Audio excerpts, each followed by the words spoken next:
Untitled Film Podcast with Callum and Johnny. Take 3. Yeah, because we weren't recording the first time and we abandoned number 2. Yes, we did. Welcome to this ASMR episode. I don't think you could really classify what you did at the beginning there as ASMR. That was just shout whispering. Well, I think when I was doing the ASMR, I'm slightly worried it wasn't loud enough, so then I... In context, we did a ASMR opening last time, and it was really kind of soothing, and this one was just like, hello there. Welcome to the Untitled Film Podcast. Tell us on Instagram if you can hear that. Callum and Johnny. The reason I was like, people like listening on buses or in a car or something are going to be like, what? What's going on here? Why is it so quiet? So I thought I'd change it up and... Turn it up, I can't hear you. Exactly. Anyway, welcome to the Untitled Film Podcast with Callum and Johnny.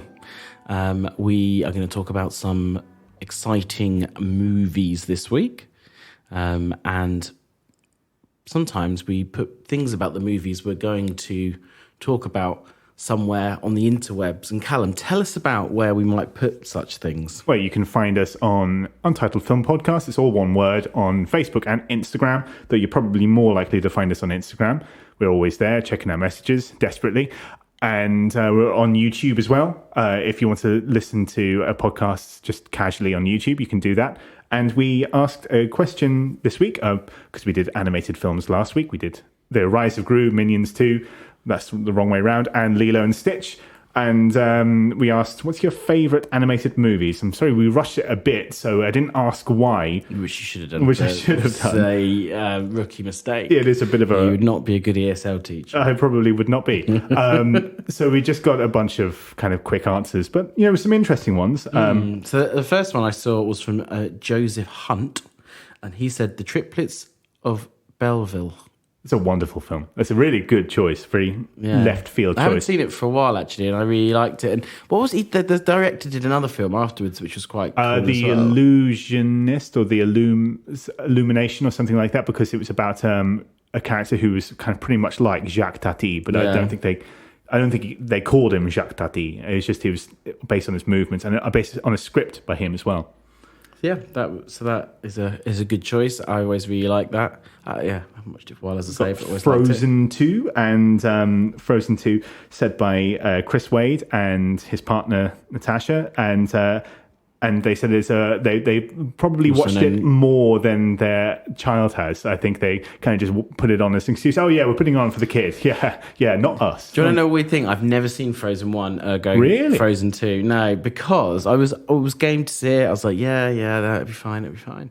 I'll watch that at some point. And then I just got so sick of Let It Go, and I was just like... That's fair enough. I just couldn't watch it. I have to say, because of the same reason, I like the film, but of that kind of new wave of 3D animation Disney princess movies, it's not a patch on Tangled, I don't think. No. I really rate Tangled. Okay. Yeah, I rate Tangled. I like a lot of the characters in it. I'm intrigued with 2, though, because I did hear good things about 2. It's sort of more epic fantasy based. They expand the world and the powers and stuff, so it's a bit more Lord of the Rings than you might expect. Interesting. Got James and the Giant Peach. Mum delights in telling the story of when I was 6 years old and saw that in the cinema, and the giant rhino comes out of the cloud. I screamed and I had to be removed from the theatre. I actually watched it quite recently Me again, too. And I love Henry Selick. It's good. So I really rate it. I watched it only the other day, actually. Yeah. It wasn't that long ago I watched it either, actually. Really rate it. Who else have we got? Enchanto, which again I haven't seen because of that fucking Bruno song being everywhere. It's put me right off watching it. Also for a Disney/Pixar, because I know it is. I think it is Disney, not Pixar, isn't it? Yes, but they share a lot of like a design language. I didn't like the design of the characters. I thought it was too fiddly. But the interesting thing about this song is that it's not like a big epic showstopper. It's like an incidental song, which is for it to become a hit was quite a rare thing. But it is. I've heard very good things about it. I've heard lots of people tell me they like it. You've seen it, I assume? Yeah, it's good. Do you like it? I did. Good. How to Train Your Dragon, that's one of my favourites. I love it. I do wonder if I like How to Train Your Dragon 2 more. I think I like the best out of the 3, but it's a strong trilogy. I actually haven't seen 3 yet. It is strong. They're all good films. I think the first one is the best, but 2 and 3 are pretty good. I've heard people kind of say it's the best animated trilogy since Toy Story. Since Toy Story, Yeah, probably. Not a weak number. Unlike the next one, where the first film, great, groundbreaking, Shrek. I'm not so keen on 2, and I'm saying not so keen on 3. I think it's there 4 now. I feel like there's a 4. Oh gosh. Although what I haven't seen yet is I have seen the original Puss in Boots, which was tepid, but I hear such good things about me too. the new Puss in Boots. still I haven't need seen to it see yet. it. Yeah, I'm same. waiting for it to appear on some form of streaming site. But so that's another one. Got to vote for Toy Story, classic. Absolutely. No one can say anything wrong with that. Although actually, and this is where I think Toy Story is like the perfect trilogy, I would say Toy Story 2 is the high watermark. I'd say so too. I really like that. But Toy Story, groundbreaking masterpiece. Coco, which I really adore, but struggle to rewatch for personal reasons. I really, really love Coco. I love the songs from it. I just once in a blue moon will listen to it on Poco Loco and stuff. Like, I really it's a lovely film. I really like it. Really rate it. We've got one for Ratatouille as well. Yeah, and so actually I was thinking about what I would say to the answer to this question. And Ratatouille, so I really struggle actually because I really like animation, and there's a few different ones for a few different reasons. But Ratatouille was one I was kind of like trying to pick one in my head. Is one of them. I really like Brad Bird. I've always liked Brad Bird. I don't think he's really put a foot wrong. He probably did the best Pixar sequel since the Toy Story ones with Incredibles 2. Actually, really rate Incredibles 2. That's pretty good. And really, love Ratatouille. Really rate Brad Bird and obviously Incredibles and things. If I had to choose, I was thinking about this struggling as well because it is a broad field. It really is. I think I might go for Princess Mononoke. Okay. It's my favourite Studio Ghibli film. It's my favourite Hayao Miyazaki film. I'm not sure if it's exactly my favourite, as this kind of changes quite a bit. But right now, when I was putting this question together, I was thinking, I've been thinking about that a lot. I love that film. I think what's quite hard with this with doing this is it's like saying, what's your favourite black and white movie? Yeah. Do you mean a comedy? Do you mean... Because actually, it's not... Such a broad spectrum. And obviously, most people, when they think of animation, they think of kids' movies, but actually there's adult animation things. There's kind of ones that blur the line and stuff. So, like, I really absolutely love, like, Waltz with Bashir and Persepolis. I think they're amazing, but you'd never really say they're for kids in any way, shape, or form. Absolutely not. And I love the Wes Anderson stop-motion movies, which... Yes, very arch, very hipster. Very hipster. Probably not that great for kids, although they're not for kids. They're for kids that will grow up to be fans of Wes Anderson. My kids, if I ever have them. I like that. I just adore Pixar. So there's a lot of stuff in Pixar that I'm like, it could be that one, it could be that one, it could be that one. And then there's the medium that goes back all the way to like, I think that was the 30s, the first feature length. Feature length, yeah, because it was Snow White. And then all the shorts that came out before that. So yeah, it's a difficult one, and I'm not saying that Ratatouille is my like one pick, but it's up a good there. pick, and certainly. then again, you've got which again tends to be more hand-drawn animation, but you've got anime, and I really like a lot of that, and like things like Akira, I love, and so I find it really hard to pick one, but of kind of a recent one, probably Ratatouille. James the Giant Peach is up there. It's very solid. Anyway. Love a bit of stop motion. Absolutely. So now, please watch out on our socials. We really do love reading these answers out and having a little chat about them. So, really good. please do. Yeah, we'll put out another question soon. I think that brings us nicely on to the news. I think so. Callum, what is your first piece of news? Great, because I think there's one we were going to fight over, but I'm not sure. Is that there's a new trailer for Oppenheimer. And the last one was very much a teaser, so it's just about mood and tick-tocking clocks, and Christopher Nolan doing his tick-tocking clocks. And this one is the plot trailer, so you get a lot more of Cillian Murphy, a lot more of Matt Damon, a little bit of Robert Downey Jr., a lot of wives looking worried while putting clothes on clothes pegs and looking over their shoulder, looking a bit worried in the way that Christopher Nolan cannot write women. Or any of his screenwriters cannot write women, while the big men do very important work, switching and swapping between black and whites during court scenes, and vivid kind of 75 millimeter footage for the big explosion, lots of all that kind of stuff. It looks very Christopher Nolan. I haven't actually seen it yet. Oh, okay. I thought some of us, work the whole bank holiday weekend and haven't had a chance to watch trailers. That's true. Or do fun things like that. I did work the whole bank holiday weekend, but also was doing things both evenings. So. But no, I haven't seen it yet. I'm so mixed on Chris Nolan. I really always want to really like his stuff. And he makes it so difficult at times. Like Tenet's a really good example. Love the soundtrack, love the way it's shot, love the set pieces, love David Washington. Oh my fucking God. Hate the audio editing, hate the exposition. I'm glad to see Cillian Murphy's finally got a lead role in one of his films. Yeah, so true. Hopefully he gets an Oscar nomination out of it. That'll be nice. Yeah. But it is coming out the same week as Barbie, so... It is. Which one a bit will of a you be war, there? Barbie. I think... I don't know, because I've got problems with Greta as well, so it could go either I'm way. not the biggest fan of Little Women, but I think I'd rather be frustrated with something attempting fun than something that's attempting chin stroking. I think now we've thrown all pretenses of doing a podcast that is old and new. We should just do Barbie versus Oppenheimer as an episode. Yeah, let's do that. Let's do that. Maybe we'll have to get a guest on for that to come with us. So we can all go and have a day at the cinema, watch them both, and then come and record the podcast straight off. I think that would be a fun idea. I'm game for that. Excellent. But yeah, okay, good.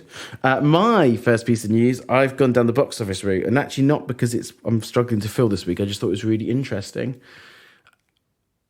Guardians of the Galaxy 3, lukewarm. Bit tepid. Yeah, I mean, it has made money. Like, it's made, I think, about $140 million opening weekends. It's not like... 110 in the US. Yeah. Something more like 160 internationally, so about 280 roughly. Yeah.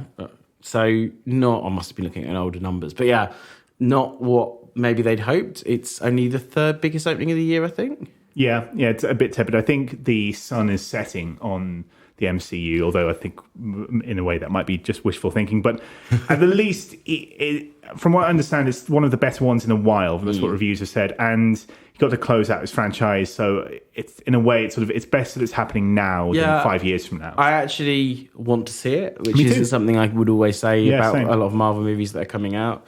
I think it looks engaging. I think it looks fun. I like some of the look of the characters, and I think it is meant to be quite emotional and like you say, it's kind of like filling out the trilogy, which they don't always do. And I do think it's probably going to be their last, because what have they got left? Yeah, I think it's going to be their last really big one, unless they hit on something new. Maybe if there's a new Spider-Man, but yeah, maybe. I think people are just getting a bit tired of it. Yeah, I think this could be a lot of people's last Marvel movie, certainly until they, I'm sure at some point we'll do a big reset and like just bring back Iron Man, but a new one. Speaking of Toy Story, there was a meme I saw where Andy drives away and gives all the toys away for college, and all the toys are the Guardians. No, the Guardians of the Galaxy. Oh, really? Thanks, guys. And then there's one shout. One of the toys is Kevin Feige saying, "No, come back. We've got more. We've got more. Don't go yet." Brilliant.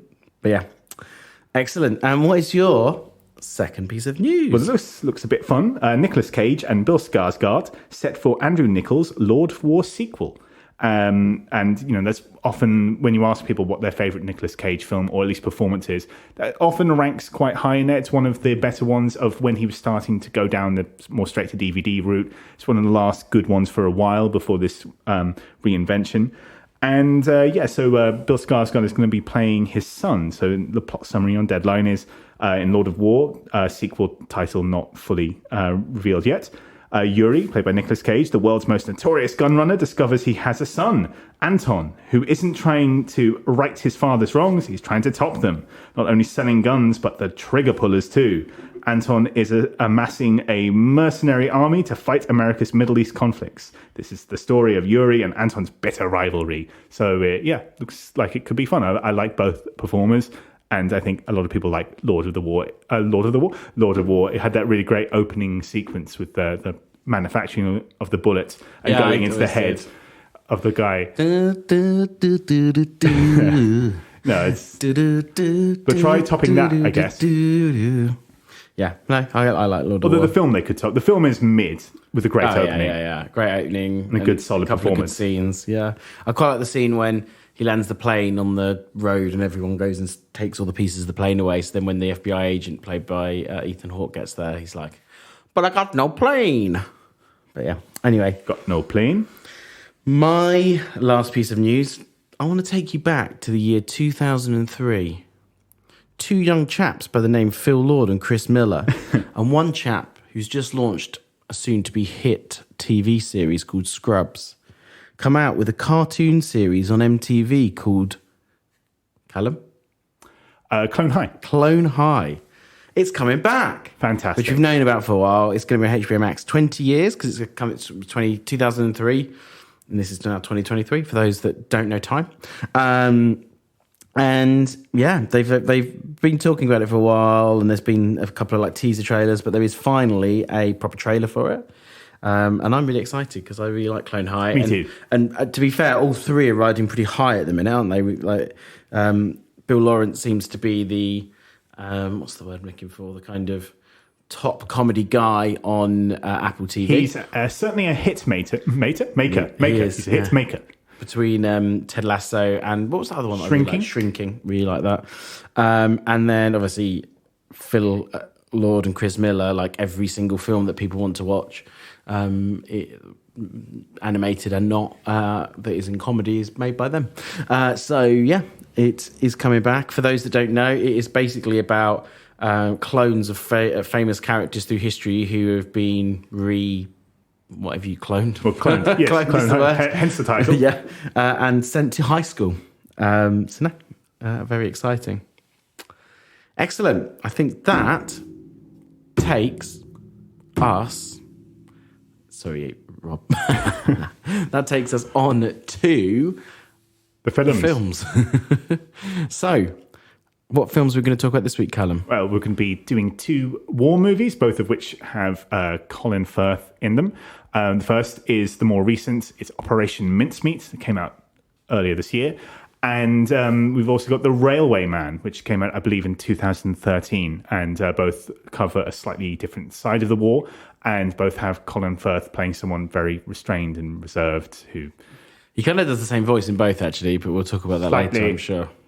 Stilted voice. British. British. I was in the war. I was in the war. And it changed me. It changed me a lot.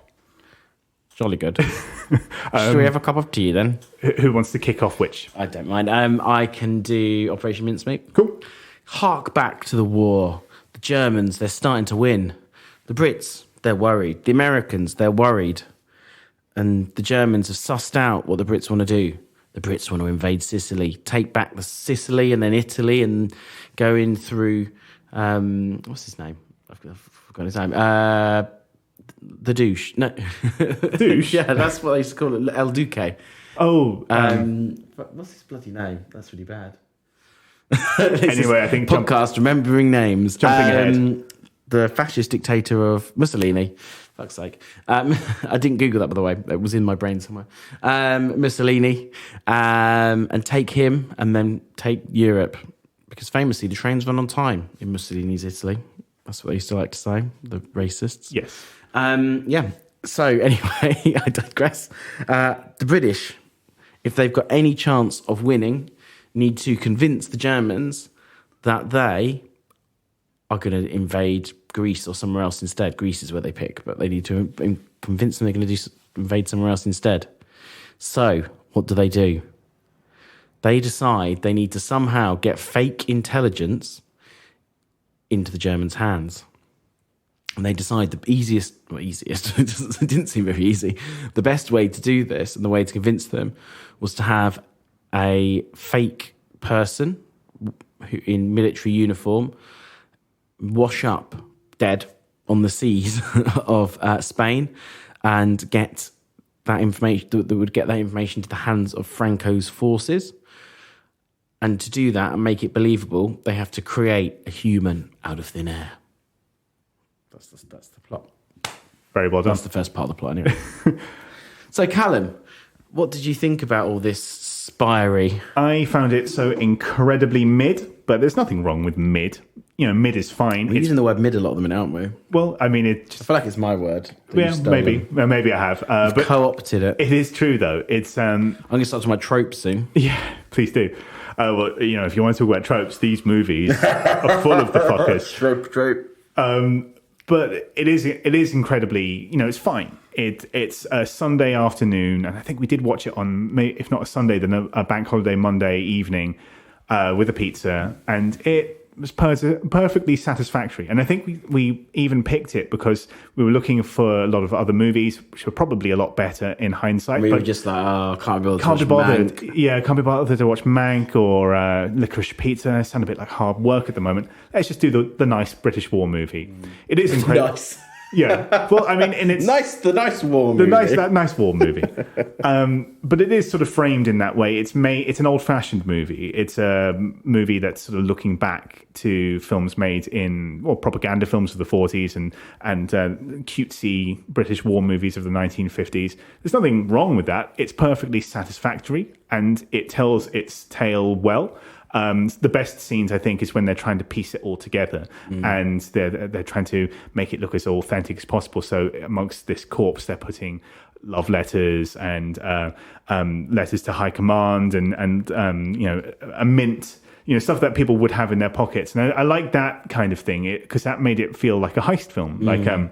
Yeah, they had to keep going back and making the letter more convincing, and keep rereading it and re-putting it in. And then they weren't quite sure if the Germans were going to pick the body up and believe it. And then exactly. Spain, which was meant to be neutral, the people actually that get hold of the body are very neutral, and they're all panicked about that. Yes, exactly. And so there's a lot of fun to be had there. It's all very mild. The performances are fine. But all of these actors have done better work. So you have Colin Firth as the main officer, and you have Matthew McFadden, Kelly MacDonald. They're all doing fine work, but we've seen them better elsewhere. And it almost feels like the kind of film that you make when everybody else has a few months free from doing other stuff. So Matthew McFadden probably, between Succession seasons, and Colin Firth probably had a better film that he's more proud of, but this slotted in quite nicely. And it's hard because there's not a lot to talk about a middling, fine, no-nonsense British war movie. It's directed by John Madden, who kind of specialises in that stuff. So his most famous film is Shakespeare in Love, but he's done a few other films like Proof and this, which are all they're comfortably nice British films that go down well with a cup of tea and a biscuit, or if you're watching it in the evening, a pizza. And there's really not a lot else to say about it. I'm actually struggling to come up with anything interesting to say about a very middling, fine, no-nonsense, ho-hum British war movie. So why don't you kind of take over for now and might come up with something else? Yeah, it's incredibly mid. I, just like you, enjoyed the 45 minutes of the film that was kind of coming up with this plot. What I really didn't enjoy was the hour-long kind of weird love triangle, love interest kind of shoehorned in. And I think it's a hard one because I think there was more mileage about them doing the plot. Maybe there could have been more stuff with them trying to get it through government, and maybe there could have been more stuff about behind enemy lines, and they could have threshed out that side of things a bit more. Although I think possibly there was budget. I think it had about $6 million budget, which is not a lot of money. And I suspect Colin costs $1 million or $2 million. Yeah, probably. So I can't imagine it was that expensive. Matt McFadden was good. He does that thing that he does when he's quite, kind of looks sad, like a sad puppy without... He does sad eyes very well. He does sad eyes very well. He does that very well. Didn't really like... What's her face? Kelly MacDonald. I thought she was acting in a different movie. It harks back to a couple of weeks ago's Colin Farrell movie where Olivia Colman felt like she was acting in a different movie. She didn't fit in that well, I didn't think, with the rest of it. There was a few weird little subplots thrown in as well that weren't really threshed out. So they would be the main criticisms, but it was fine. It was just like you say, it was fine on a Sunday afternoon. It told quite an interesting story, maybe not in as interesting way as it could have been told.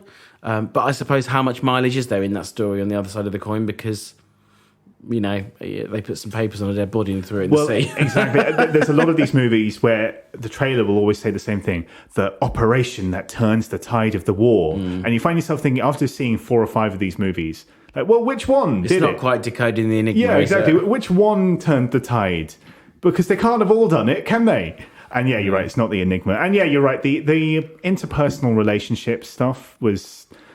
It almost felt like they were just stalling for time to get it to feature length. Absolutely. There's nothing about that was believable. I didn't believe any of that. It may have been true, some of it, but I didn't believe any of it. I think if they had maybe a bit more money, they could have threshed out a 90-minute movie that was more about the war and less about the love interest.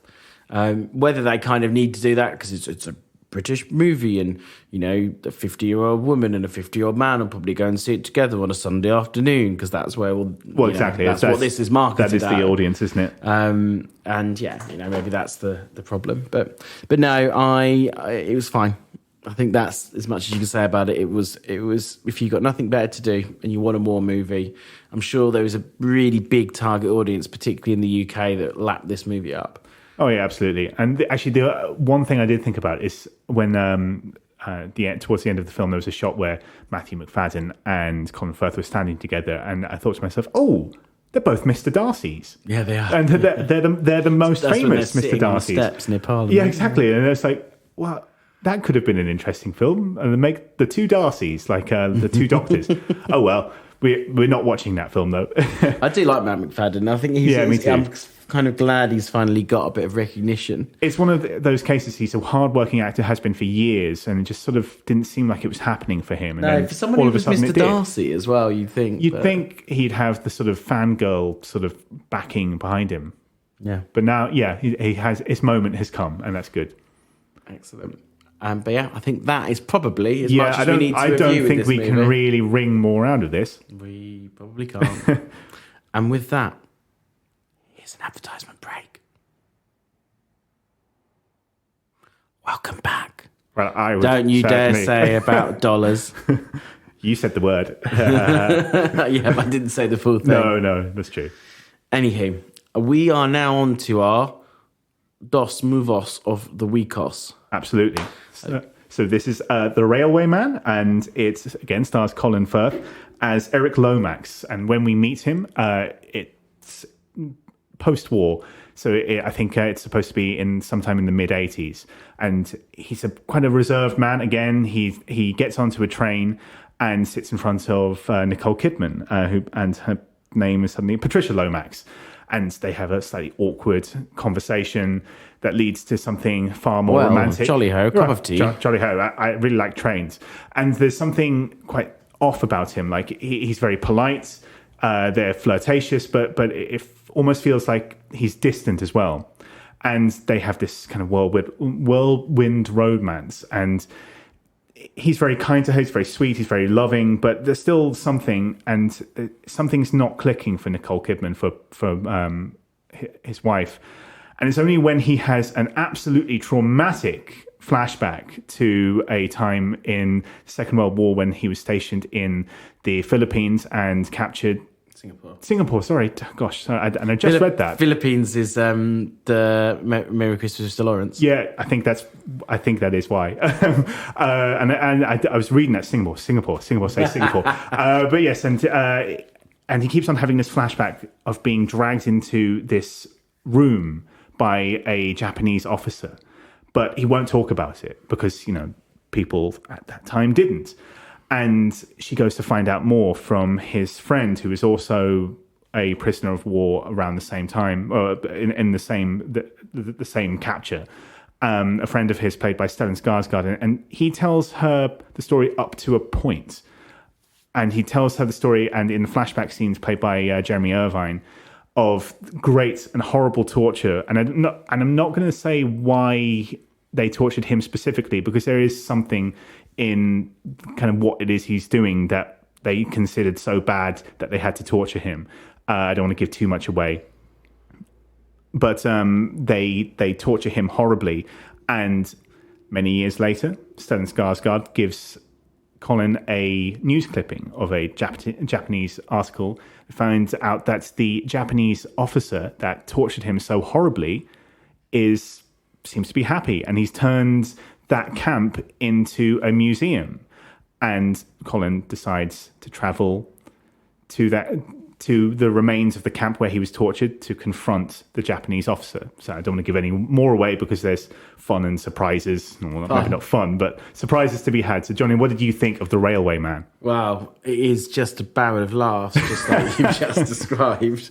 No, it's. I like it. I think it's a very serious movie about some. I think it touches on some important points around mental health, around forgiveness, around and also just, a history that I think a lot of people don't know.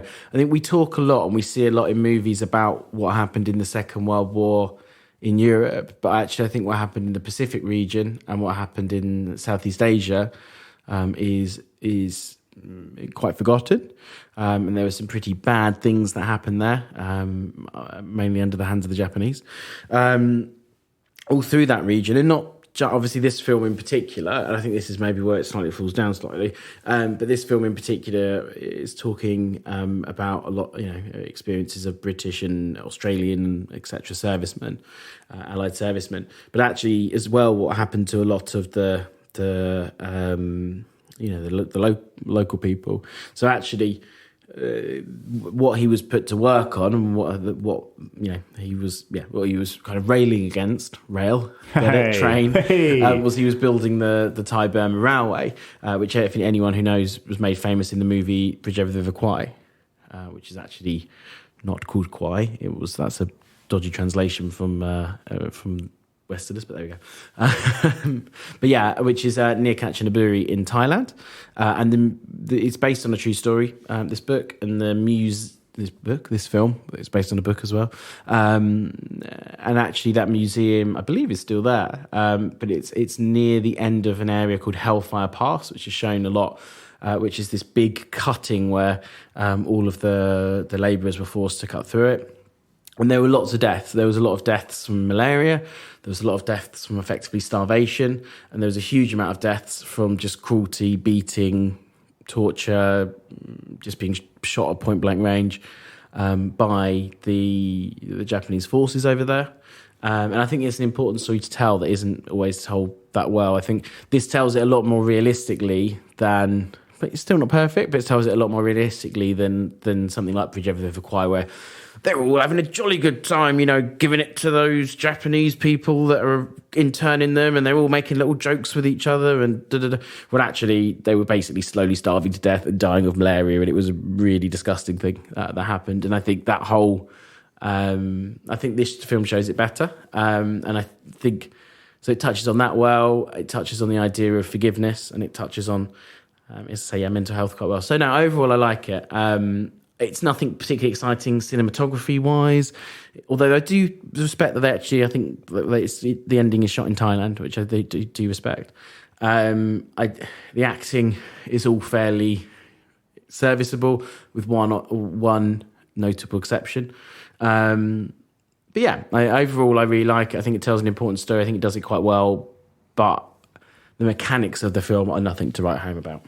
How about you? Yeah, pretty much the same. It does tell a very important story, and after something more cozy like Operation Mincemeat, which is very much based on propaganda pieces of the 40s and 50s, to tell a real story about the war. Not that Operation Mincemeat, of course, that was a real story, but told in a way that's very comfortable.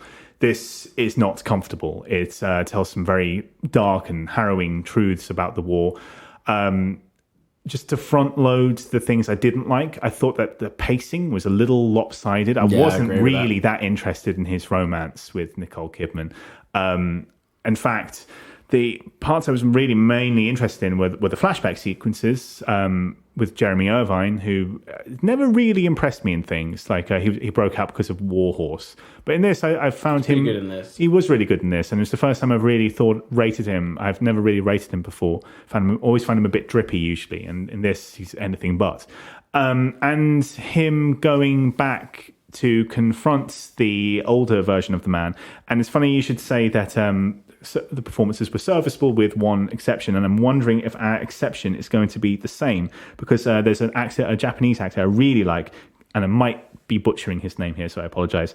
Hiroyuki Sanada, who's an excellent actor. Who's who I was saying the exception was. For Western audiences, he was in The Twilight Samurai in the early 2000s, which became quite a big international hit, and he tends to be the actor that when Ken Watanabe is busy, he'll be the Western in Western films. They'll get him, so The Wolverine and Sunshine and a bunch of other really good middling, that word again, Hollywood films. But he's probably the most famous outside of Ken actor in the West from Japan, and he's excellent. He's tremendous. But he's in it for far too little. He's only in, I think, only 10 minutes at the end. Maybe not even that. And his journey back home was his journey back to this place where they tortured him was very impressive, and the flashbacks are very impressive. I wanted the film to be about that, and there are documentaries about that. It would have almost been more interesting to have like their two lives after the war. Yeah. And you could have had him meeting her and then having the flashbacks exactly. and that. Like if you saw both men's lives, but because this is made by Western filmmakers, Australian filmmaker, Screen Australia, I think it said at the start, it's not really at that. If it's being completely honest with itself, Hiroyuki Sanada's part is a prop more than a character. Or a person, even though he's based on a real person. So they're not really that interested. They're interested in Eric's life and no one else's. That aside, they handle everything very well. It's handsomely shot, if not spectacularly. It's clearly inspired by Merry Christmas, Mr. Lawrence, in terms of how it tells the story a bit. I actually thought I don't know how the actor that played him, but the young version of the Japanese general actually played a passing resemblance to Riichi Yamamoto, and I almost felt they picked him because he looks. I like Merry Christmas, Mr. Lawrence. So let's pick somebody who looks like Riichi Yamamoto. They also don't subtitle the Japanese in this as well, although there's far less of it. To be fair, and that character is an interpreter, so he does speak English for most, if not all, of his dialogue. So it's inspired. It's not biting off the apple. Otherwise, it's kind of very traditional. It's telling a lot more important story. It's not cozy, but it's also not rocking the boat and doing anything that's going to kind of set the world on fire. But it's a lot more of an important story, and it's trying to tell a story of the war that is less about then we gave the Jerrys a damn good smashing or whatever. And there was all decisions made in in Whitehall. Us in Whitehall, we're saving it. We're going to get a dead body sent to Spain. No, it was actually about someone. The tide of the war. It was actually about someone who was treated by absolute shit because of the war and left mental scars. PTSD needs to be addressed more. As you say, mental health is very important. It's addressed far too little in American or even British or Australian war movies. We need to confront that. Yeah, it's all, they were a hero, they went home. The only ones that really do it are Vietnam movies. It's like, well, no, this happened after every war, but because the term shell shock came from the Second World War. It's okay to criticize Vietnam. I think that's it. It's not okay at all to criticize any decision ever made. So I also think the thing is, I think, especially in the UK, there's that they had a stiff upper lip and no one ever talked about the war after the war finished. And it's like, there's that. Maybe that's the reason why there's 2 or 3 generations of emotionally stunted men babies. And we talked about this. A lot of them going to Eton. We talked about this a bit in Banshees of Inisherin about how stoicism can become toxic if not addressed. And it's very much the same here. You have characters who are so traumatized that they would rather murder someone as a way to get rid of it than to talk to their wife about it, which is a horrible thing a thought to have, but it's true. A lot of people, there is no treatment for that, or very little treatment for that. No, absolutely. But yeah, unless you've got anything more to add, I think that wraps that review up nicely. So, Callum, scores on the doors for Op Mincemeat. Let's see. Operation Mincemeat, probably a comfortable middling as it is. 5 out of 10, the word of the day. It's solid. It's not spectacular in any way. The acting is good, but again, nothing spectacular about the acting or how it's staged or the story told. It's all very fine. It's watchable and nothing else. Yeah, I would agree with that. I was teetering. My head switched between 6 and 4. My head was thinking 4 because of I really don't think that like the love story, but 6 because actually I think the acting's is up there and the mechanics are fine and stuff. So I think probably splitting the difference at 5 again. So I think I'd agree on that one. And what about The Railway Man? It could have been so much better had they changed things up. But as it is, the film that we have, it's a very good, if not perfect, 7 out of 10, I'd say. It's got stuff to like about it. And the really good stuff is really good. There's not enough in there to bring it up to the level of something like Merry Christmas, Mr. Lawrence, which is the high watermark of this, War in the Pacific sort of film. But it's good. No, it is good. It's worth watching for some of the performances alone. Yeah, I think they lucked is the wrong word, but they've picked a good story and they've told most of it, but they could have told it better. From a mechanics point of view, from an acting point of view, for the most part, although, like we say, there is one notable exception, I think it probably is quite similar to Mincemeat, but because it is a better... Mincemeat, unfortunately, is probably not enough story to fill 2 hours, whereas this is enough story to fill 2 hours.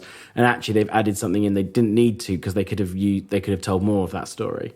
I actually really agree with a 7 out of 10. It could have been a 9 quite easily, but if they'd have told more of both sides of the story and made it, a bit more, it kind of meet in the middle a bit more. But it was, like you say, a bit lopsided. The interesting bit was the last 40 minutes. Yeah, totally. Or maybe a bit more than that because the flashback scenes, but the first 40 minutes I didn't really care that much about. But no, I still think it's an important movie and I still think people should watch it. And it is for free on the BBC iPlayer at the moment. So why don't you get on there and watch it? Well, I think that ties this week up nicely anyway. Thank you once again for tuning in. Please get on our socials and reply to our questions. Do you want to do an ASMR outro?